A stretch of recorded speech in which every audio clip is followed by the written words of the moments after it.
jalan-jalan ke Pulau Malaka, pergi haji ke kota Mekah. Yang hadir semua jamaah, semoga hidupnya penuh barokah. Bismillahirrahmanirrahim. Mari sama-sama Bu. Bismillahirrahmanirrahim. Subhanallah,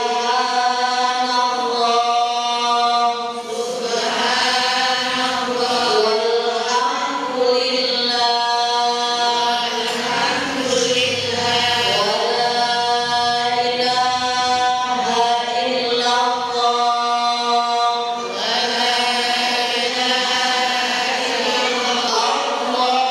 Allahu akbar, subhanallah, walhamdulillah, wala ilaha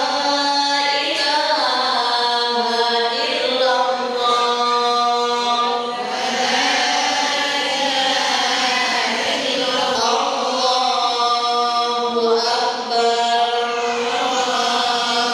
subhanallah,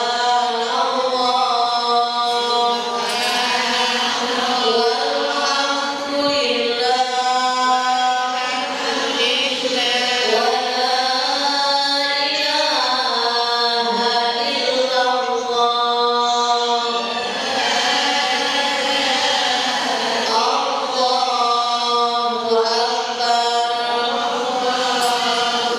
Astaghfirullahaladzim, astaghfirullahaladzim, astaghfirullahaladzim. Alladzi la ilaha illa huwal hayyul qayyum wa atubu ilaihi. Ridwanillahi ta'ala wa inayatihi wa bi syafaati Rasulillah sallallahu alaihi wasallam wa talabi syifa wa siha wal afiyah wassalama wal barakah wa ziyadatal mahabbah wa husnul khatimah wa qabul hajat al-fatihah. A'udzu billahi minasy syaithanir rajim. Bismillahirrahmanirrahim. Alhamdulillahi rabbil alamin. Ar-Rahmanir Rahim. Maliki yaumiddin. Iyyaka na'budu wa iyyaka nasta'in. Ihdinas siratal mustaqim. Siratal ladzina an'amta 'alaihim ghairil maghdubi 'alaihim waladdallin.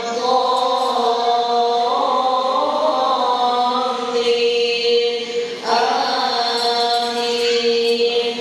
La ilaha illallah.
Wassalatu wassalamu ala asyrafil anbiya'i wal mursalin sayyidina wa habibina wa syafi'ina wa qurrati a'yunina Muhammadin sallallahu alaihi wasallam wa ala alihi wa ashabihi ajma'in amma ba'du. Asyhadu an la ilaha illallah wahdahu la syarika lahu wa asyhadu anna Muhammadan abduhu wa rasuluh la nabiyya ba'dah. Rabbi shrah li sadri wa yassir li amri wahlul 'uqdatam min lisani yafqahu qawli. Ya Fattahu ya Alim, ya Fattahu ya Alim, ya Fattahu ya Alim, iftah lana futuhal arifin. Amin amin ya rabbal alamin. Yang sama-sama kita hormati Ibu Ketua Taklim Gabungan dan para pengurus, Ibu Taklim dari masing-masing RT ya, yang saya hormati, yang saya cintai, yang saya banggakan, ibu-ibu jamaah yang hadir di hari Sabtu terakhir bulan November. Alhamdulillah, 1 bulan lagi kita tahun baruan. Ya Bu, alhamdulillah.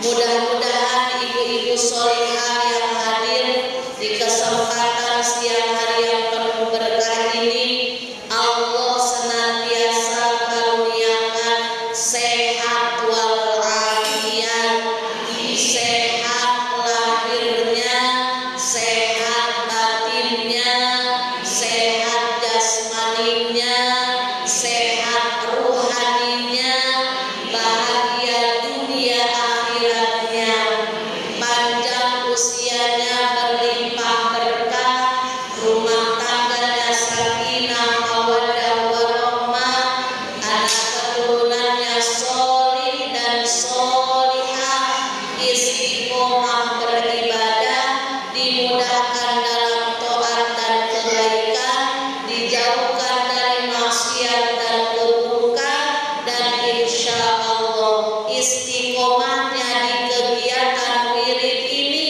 menjadi salah satu tiket kita mendapatkan husnul khotimah. Amin amin ya rabbal alamin. Alhamdulillah, puja puji beserta syukur senantiasa kita sanjungkan kehadirat Allah Rabbul Izzati yang Maha Luhur di kesempatan siang hari yang cerah, rezeki juga cerah, amin, wajah sumringah, dompetnya penuh, beras juga penuh, rezeki berlimpah. Itu semua karunia dari siapa Ibu? Allah Subhanahu wa Ta'ala. Agar hati bahagia, fokuslah kepada apa yang sudah Allah berikan. Jangan memikirkan yang belum kita dapatkan. Agar hati tenang, agar hati bahagia. Alhamdulillah. Mudah-mudahan silaturahmi kita di siang hari ini menjadi jalan kita dimudahkan oleh Allah di setiap urusan kita. Kita doakan yang sakit Allah sehatkan, amin. Yang sedih Allah bahagiakan, amin.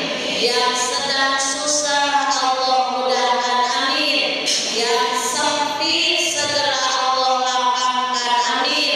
Yang punya hajat cita-cita apapun Allah kabulkan, amin. Yang punya hutang Allah lunaskan, amin ya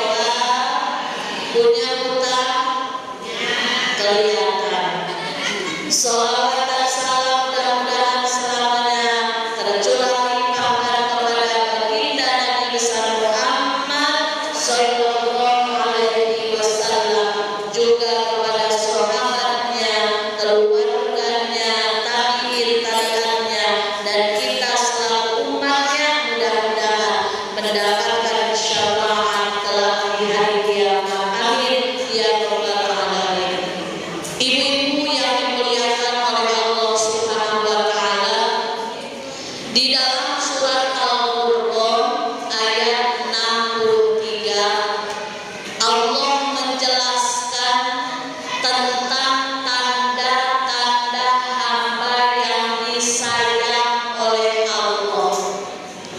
Kalau kita disayang sama suami, bahagia tidak ibu? Bahagia. Tiap bulan disuruh beli emas, habis beli emas ayo beli gamis keluar terbaru, habis beli gamis sepatunya udah belum tasnya mau ganti dapat pilih bahagia tidak?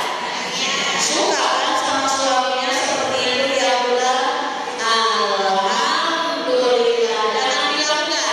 Alhamdulillah. Terus kalau kita disayang sama kawan, sama tetangga, bahagia tidak ibu? Tetangga ada yang baru dapat arisan 2M. Amin. Terus kata tetangga, Bu, karena ibu selama ini baik sama saya, ayo saya ongkosin umroh. Gak usah mikirin jajan, saya cover semuanya, saya tanggung jawab semuanya. Udah diongkosin umroh, dikasih bekal, oleh-olehnya semua dibelikan. Bahagia tidak? Disayang sama suami bahagia, disayang tetangga bahagia, disayang mertua bahagia tidak? Bahagia. Tiap bulan dikasih oleh-oleh dari kampung, dari mertua untuk menantu kesayangan. Wah, bahagianya sampai kalau diibaratkan mau terbang 2 meter ya Bu, saking merasa tersanjungnya. Itu baru disayang oleh sesama makhluk. Bagaimana kalau yang menyayangi kitanya Allah? Bagaimana kalau yang mencintai kita itu Allah? Bagaimana kalau yang menyayangi kita adalah Zat yang menciptakan kita, yakni Allah? Pasti akan lebih bahagia. Cuma ada cumanya nih. Tidak semua orang siap disayang oleh Allah. Karena sayangnya sesama manusia dan sayangnya Allah itu beda. Sayangnya manusia dengan memberi, dengan mentraktir, ditraktir sebelah aja udah bahagia. Betul, ditraktir miso aja udah bahagia. Tapi sayangnya Allah tidak mesti apa yang kita inginkan Allah berikan. Bahkan ada kasih sayang Allah lewat ujian, disentil, dijewer sama Allah, dikasih ujian kepahitan, dikasih masalah. Punya ini masalah kelihatan. Makanya ini yang ada di sini pasti pada punya masalah, benar nggak?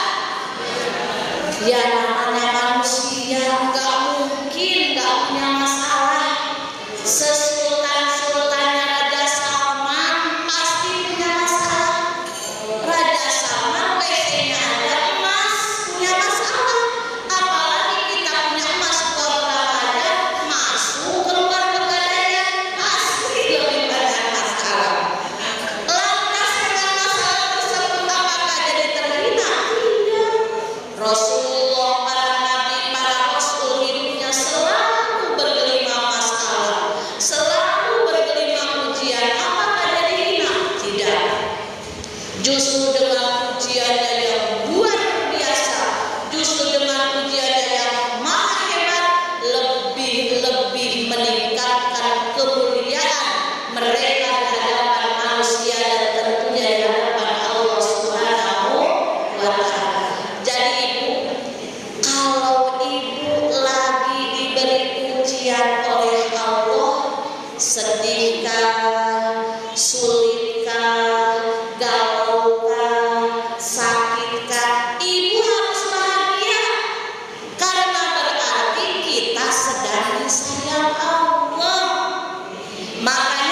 ibu bersyukur, mau jawab bersyukur, tapi sekarang dikasih sakit gigi sama Allah.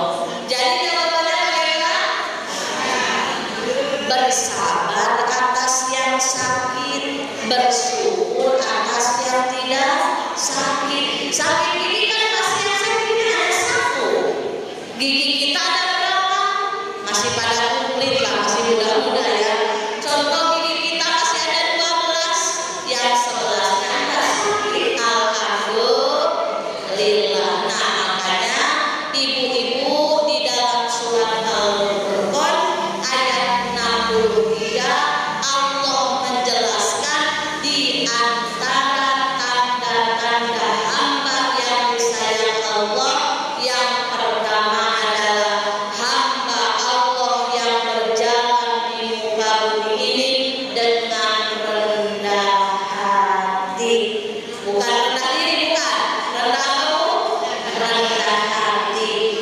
Kalau rendah hati itu tidak sombong. Karena apa yang mau disombongkan? Semuanya punya Allah. Betul apa betul?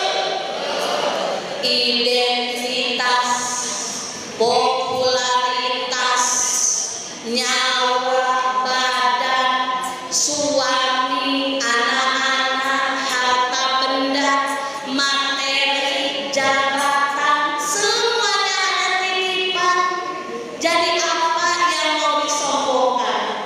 Makanya dalam salah satu hadis qudsi disebutkan al-kibriya'u ridai, kata Allah. Sombong itu adalah selendangku, maka aku paling benci terhadap hambaku yang memakai selendangku. Kalau Allah sombong, pantas gak Bu? Pantas, semuanya ada punya Allah, semuanya ada ciptaan Allah. Tapi kalau kita mau sombong, pantas gak? Enggak. Dan itu tidak baik dan juga dosa. Bahkan Allah paling benci terhadap orang-orang yang sombong. Dan jika awal bakal kesombongan adalah awalnya dari sifat ujub. Apa itu? Ujub itu apa? Ujub adalah merasa diri baik, merasa diri solihah. Duh, alhamdulillah ya, siang ini saya bisa hadir wirid. Tetangga saya padahal nggak apa-apain, tadi saya ajak ngaji, mereka malah ngobrol makan rujak di depan rumahnya. Saya tinggalin aja. Terima kasih ya Allah, saya menjadi wanita solihah. Kalau bersyukurnya bagus, tapi hati-hati dengan ujubnya itu, merasa diri lebih baik dari orang lain. Bangun sholat malam jam 2, alhamdulillah bisa tahajud, syukurnya baik.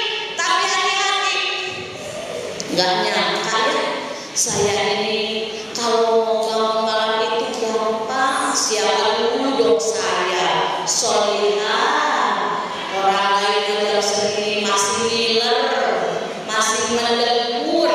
Saya nih wanita surga, wanita solehah, bangun malam aja gampang. Nah itu yang harus dikhawatirkan.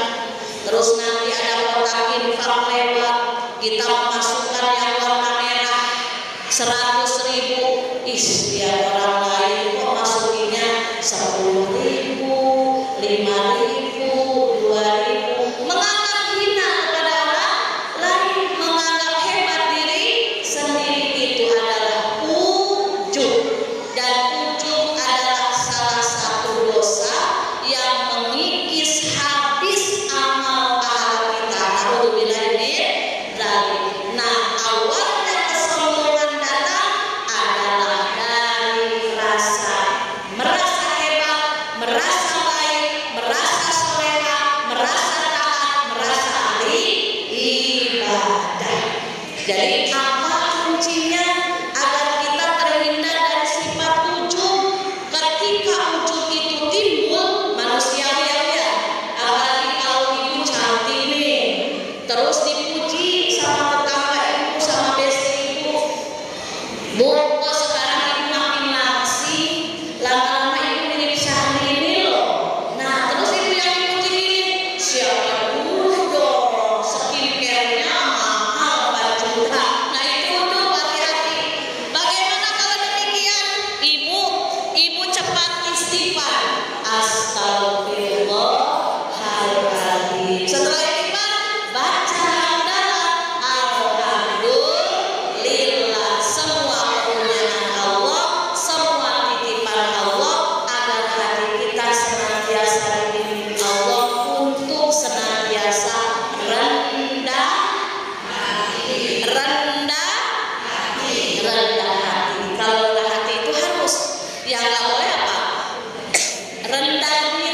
Lihat orang lain pakai baju bagus, nggak jadi miripnya, malu.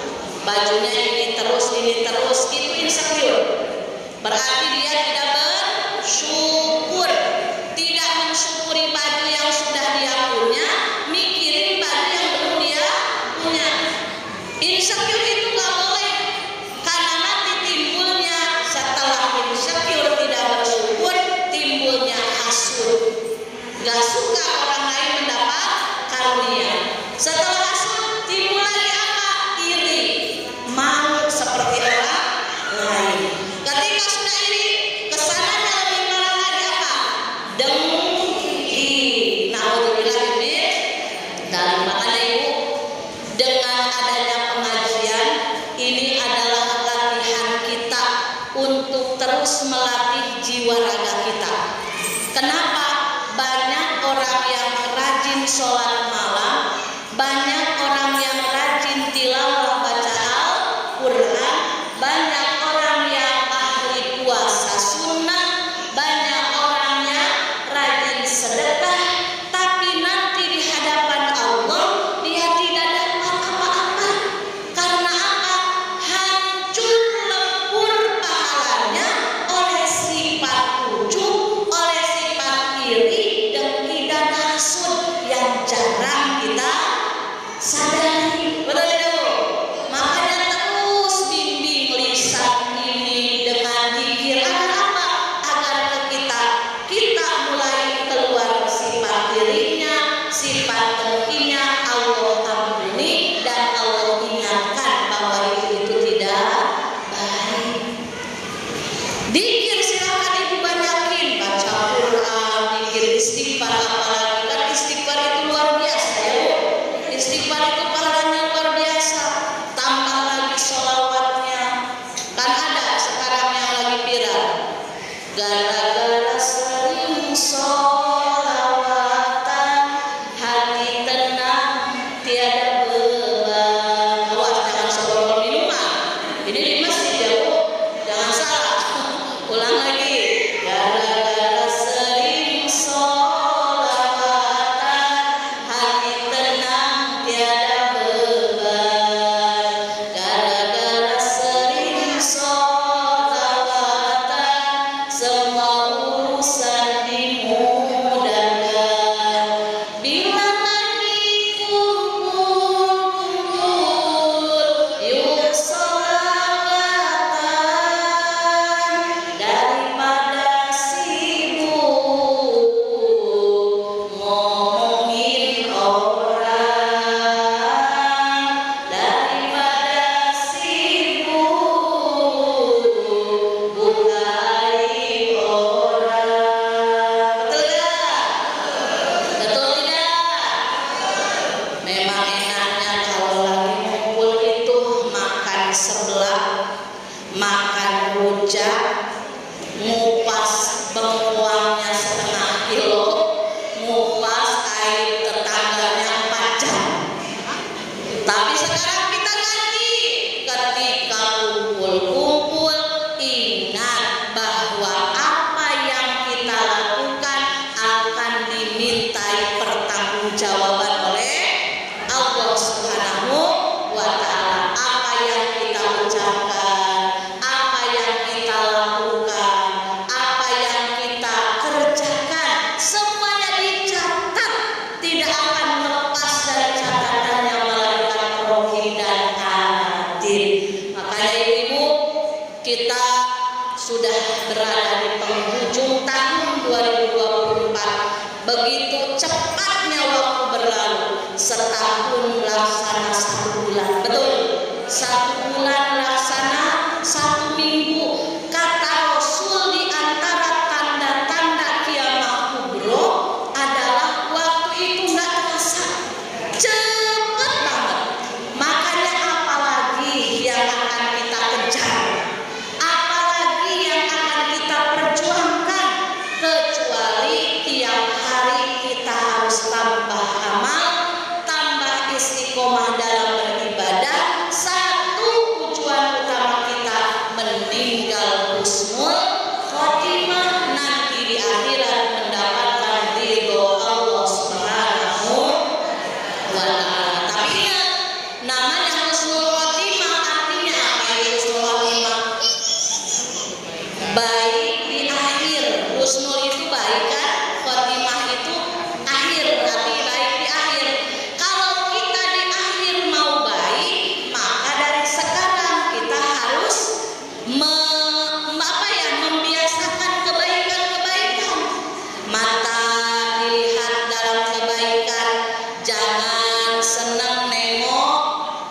Instagram, Facebookan, TikTokan daripada baca Al-Quran. Coba saya mau nanya, ibu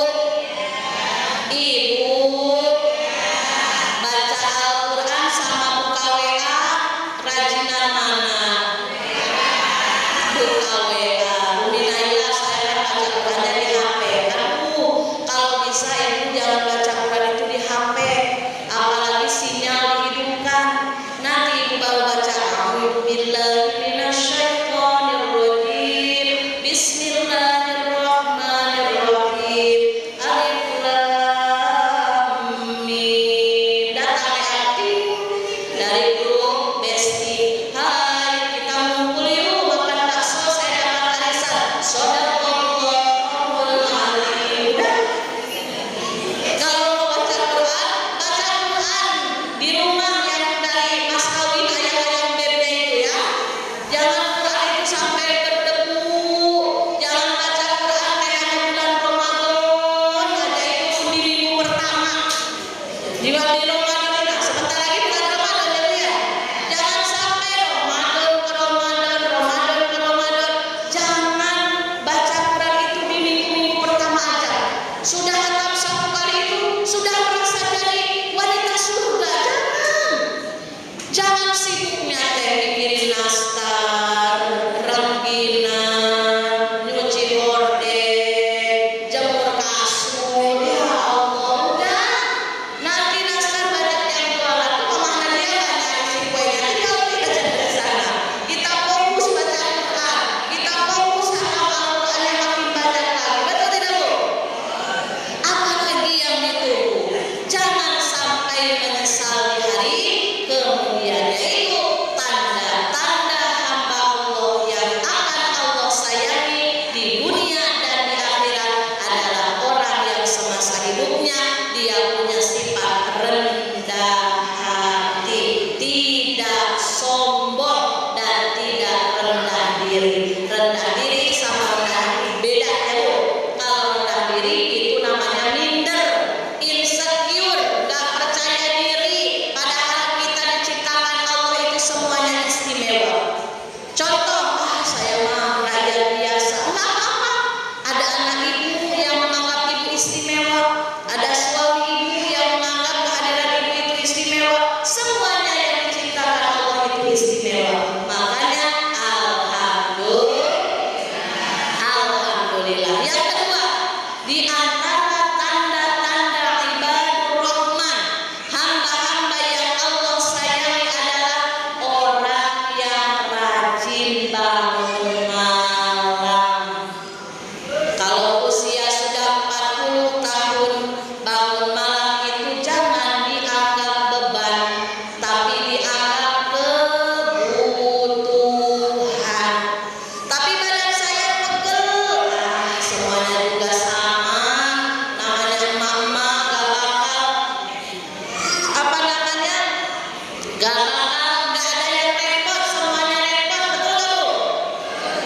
Jadi kalau menganggap bangun malam itu kewajiban, maka akan jadi beban, susah bangun malamnya. Kalau sudah usia 40 tahun, sholat tahajud adalah kebutuhan. Karena ketika bangun sholat malam itu beda Bu suasananya.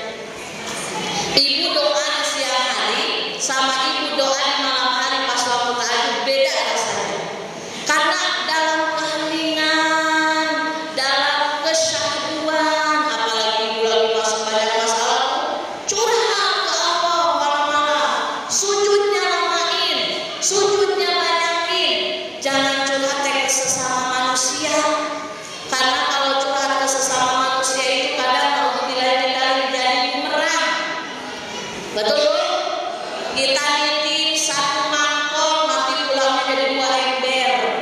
Makanya kan ada peribahasa, jangan suka nitip ubi ke tetangga, nanti pulang-pulang jadi kolak. Jangan suka curhat ke tetangga, lama-lama curhatan kita jadi bumerang untuk kita. Banyakin curhatnya ke Allah, banyakin ngobrolnya ke Allah. Ya Allah, tolong biar suami saya soleh ya Allah. ucapan ya Allah. Ya Allah, tolong saya kok males ibadah, berikan semangat saya untuk ibadah ya Allah. Jadi kalau udah usia 40 tahun ke atas itu bukan hanya yang diminta teh harta benda, gaji naik, jangan itu aja, itu juga minta, tapi lebih ke ya Allah minta istiqomah ibadah, ya Allah minta nikmat baca Al-Quran, ya Allah minta nikmat bangun malam, ya Allah berikan nikmat saya banyak diam. Karena di antaranya pahala yang Allah sukai itu adalah pahala diam. Diam yang kita dari berbicara yang tidak manfaatnya itu sama pahalanya dengan pahala puasa.